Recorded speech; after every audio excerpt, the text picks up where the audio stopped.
Hey guys, welcome back, and welcome back. I hope you're having a wonderful day so far. I am doing well. I'm happy to be back in front of the camera. If you are new here, my name is Lisa, and I help you level up in Christ. All right, let's jump right in. All right, and I'm gonna try to place my camera down here. I hope you guys can see me still. Okay. Okay. All right. We got it. Okay. So I have been noticing so much happening lately as far as religion and Christianity and things like that. So I've been looking on different social media platforms like Instagram. This is like heavy on Instagram. So I've been looking on Instagram at different topics and things, and I haven't seen it much on like TikTok. It probably is there as well, but definitely on Instagram. So it's like it's so strange. I'll see these different like maybe questions or these different topics about basically people doing videos on why I left Christianity and things of that nature. I'm trying to get this camera right, but anyway, yeah. So it's kind of like it's so weird because when you look into the comment section, um, I mean the people really are going off and they're saying some really blasphemous things, but it's almost like you're not too surprised by it when you see it, and so the reasons why the reasons that are given as to why the person left the faith, it just shows a lack of understanding. Like they say, oh, I don't, like there was this clip of Anne Ellis, she's an actress, and T.S. Madison. Okay. She had like a podcast called Outlaws or something like that. But anyway, they're talking back and forth.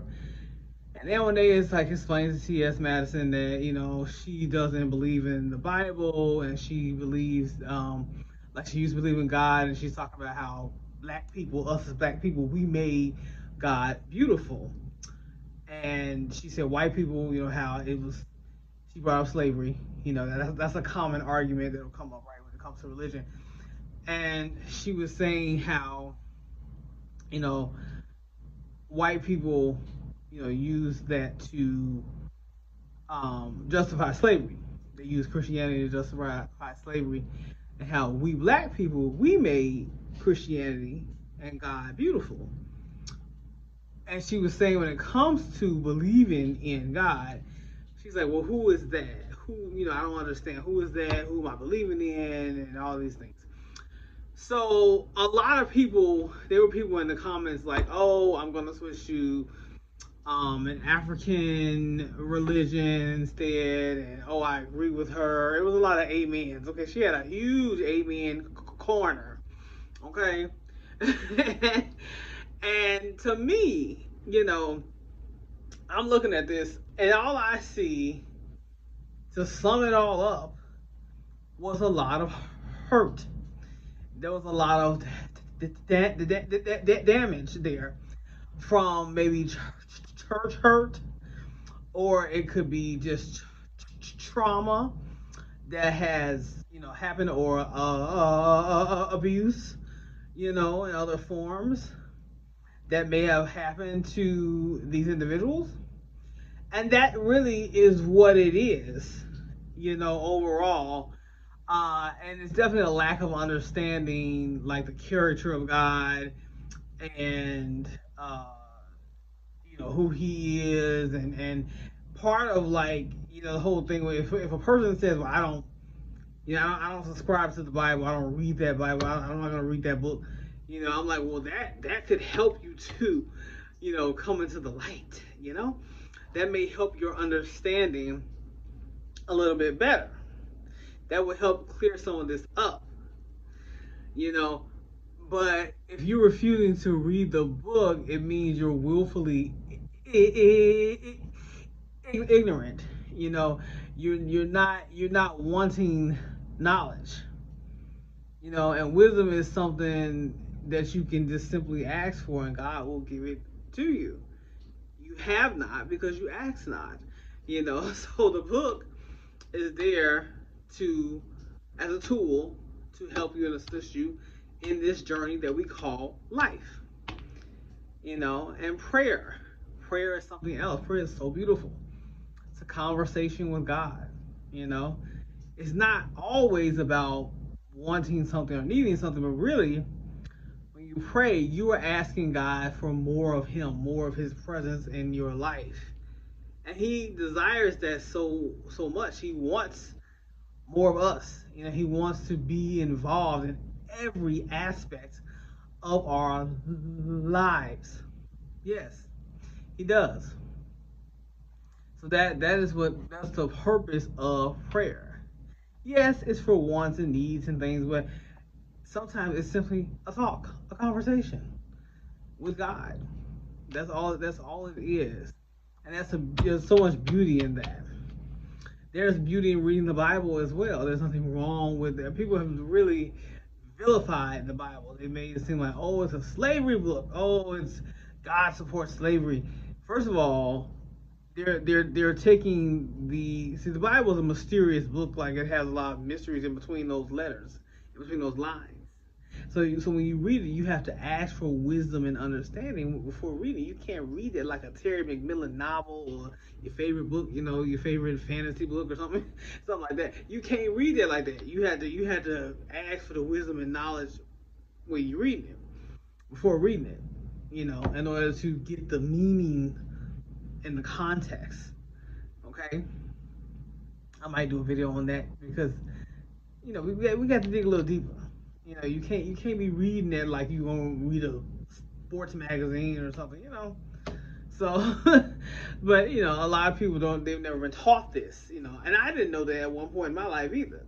You know, so I want to, for the sake of time, I just want to read this John 1. This is John 1. 1 through 5, verses 1 through 5. I just want to read this to you. So, in the beginning was the Word, and the Word was God. The Word was with God, and the Word was God. The same was in the beginning with God. All things were made by Him, and without Him was not anything made that was made. In Him was life, and the life was the light of men. And the light shineth in darkness, and the darkness comprehended it not. So, those verses speak to those verses speak to who God is and His power and how He is the ultimate creator. He is our creator. In the beginning was the Word, so the Word was there, the Bible. Okay, now at that time it wasn't neat and pretty and packaged up like it is now. It was written like on tablets, and you know I can't think of what it, like stone tablets and things and walls, and you know it was you know it wasn't as beautifully written like it is now in a book, but you get the picture. And the Word was with God, and the Word was God. So the Word is real. The Word applies then to those people in that time, in those times, but it also applies to us today. Yeah, it applies to our lives today. You have to apply the Word to your life. Speak the Word over your life and over your situations that you're in, and watch it change. Watch it change. I do this all the time when I'm going through, especially when I'm going through something that's hard, tough, stressful. I get in that Bible and I speak a verse over my life. I just speak it, pray on it, meditate on it, and I watch God move, and things change, and my faith increases, and I start feeling better.